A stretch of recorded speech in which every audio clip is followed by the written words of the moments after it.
this is going to be a fun one to do here because anytime I'm everywhere and I say Bob Lomenick, Marsha always goes, the grandfather of MedSync. And so that's Godfather. Godfather. I don't say grandfather. He is a grandpa now. Okay. Yeah. No. Sorry about that. Godfather. Godfather. We'll edit that out. Yeah.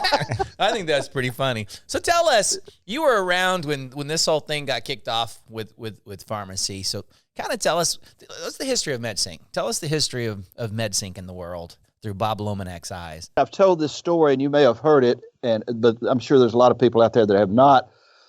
I got into it for selfish reasons. I don't know, 10, 11 years ago, I had 3 pharmacies, fairly high volume, decent volume pharmacies. And I was practicing every day, and I was miserable. I absolutely hated what I was doing. I don't have to paint you guys a picture. You see it all the time of what these pharmacies are going through. You don't have time to talk on the telephone. You don't have time to eat lunch. You don't have time to talk to people, really. It's just a constant, everything you do all day long is interrupted. Doesn't matter what it is, it's interrupted. And I was just miserable.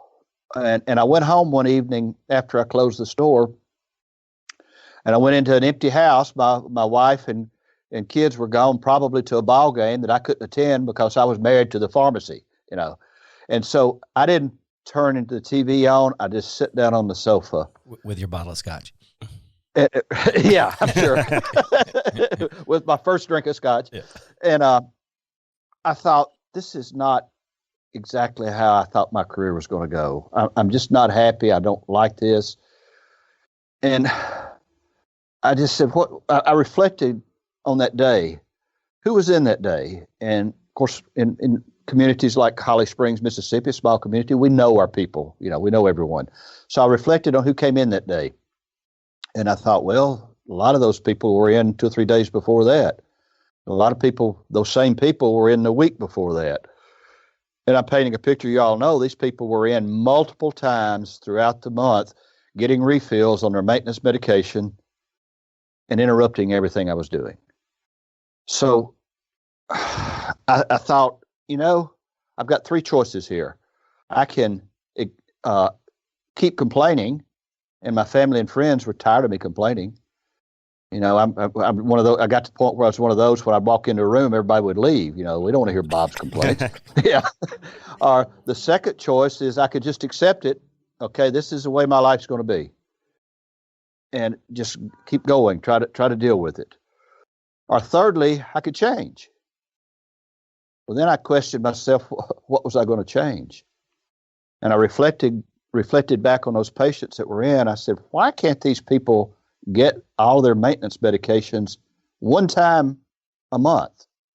They come to the store one time, and somehow I can come up with a program to where I know in advance, several days in advance, that they're coming in. So these people taking 10, 12 meds are not standing there looking at me while I'm back there trying to fill their scripts. The phones are ringing. I'm doing all the stuff that I'm doing, and they're wondering what's taking me so long. Why can't I do that? Basically, what I was saying is, why can't I fill those prescriptions when I want to, not when those patients think they need to get them filled? I was talking about synchronization. I didn't call it that at the time. So I thought, this would solve a lot. Again, selfish reasons. This would make my life so much easier. It would make my day so much easier instead of being interrupted so many times. Selfish thinking. So the next day, I went into my pharmacy, and I went in so excited and told my staff, this is what we're going to do. We're going to come up with a system to where I didn't use Synchronize, to where we fill all their maintenance medications at one time, and we somehow know in advance that they're coming due, and we'll call them in advance. We'll talk to them about their medications, and then we'll fill it on our time when it'll be ready on the date we let the patients know. And my staff says, well, Bob, how are we going to do that? I said, I don't have a clue. Of course, I don't have a clue how we're going to do it.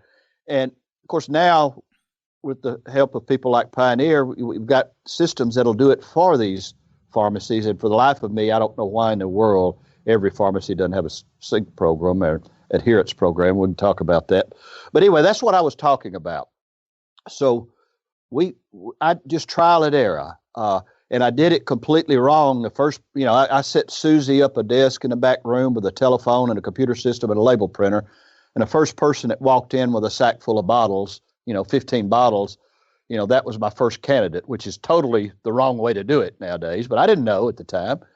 And so I went back and told Susie, I said, let's make these run out at the same time. She says, how do I do that, Bob? I said, I don't have a clue. Let's just figure it out. So we just kept trying. And yes, we made tons of mistakes. And yes, it was very frustrating at times. But we stayed with it. And there were so many times I wanted to just throw in the towel and say, this is not worth it. Every time I would think like that, I would think about that night sitting on the sofa by myself.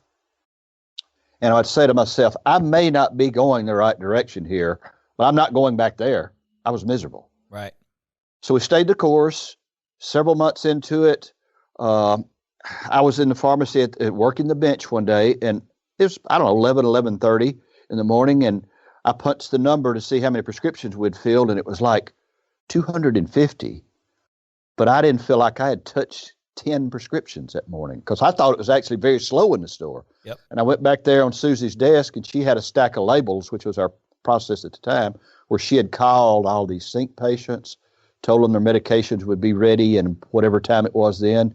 And then she would come out and the techs would fill them at their leisure. So all of a sudden, the chaos in my store was much less. There's still, even now with 3,000 patients almost, there's still a little chaos occasionally, but nothing like it used to be. The phones aren't ringing all the time. We aren't interrupted. So again, for selfish reasons, it did what I wanted it to do. It made my life easier. And so I've actually got a fun little story that's kind of a testament to your process and how it has saved pharmacies. Granted,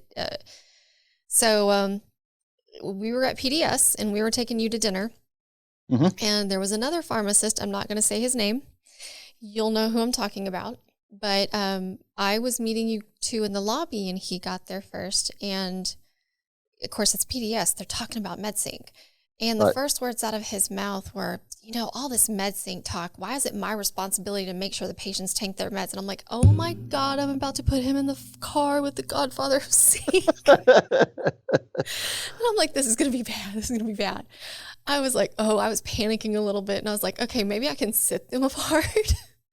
But end result, and he was taking over for his father's store. He was stepping into that role. But that mindset, his pharmacy's not open today. It is not open today? It is not open. Gone. They're gone.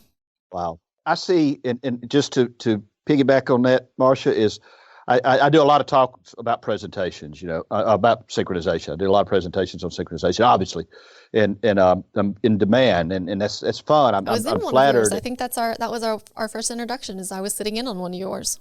And I don't mind sharing. I want independence, especially. I want them to be successful, and I think synchronization is that secret sauce that can lead to so many other things. It's great to say I've got 3,000 sync patients, but it's what you do with those sync patients that's important. But I have so many pharmacy owners that say something very similar to what this young man said is, I'm not going to start doing that stuff till they pay me to do it. Or, I don't have time to do all that crap. Well, that was me 12 years ago. I don't have time to do all that crap. Well, looking back on it, what I was actually saying is, I don't have time to take care of my patients. I don't have time to run my business. That's very wrong in so many ways. So I made that change that night, and I basically, and what synchronization is, it's not brain surgery, it's just improving efficiencies. You're taking an out of control, an unorganized business model and putting some structure to it. I don't care whether it's a lemonade stand or a high volume pharmacy. If you put some structure to a business, it's going to be more efficient. And that's all we did is take those sync patients. Yeah, take those sync patients, those maintenance medication patients, and put some organization to it.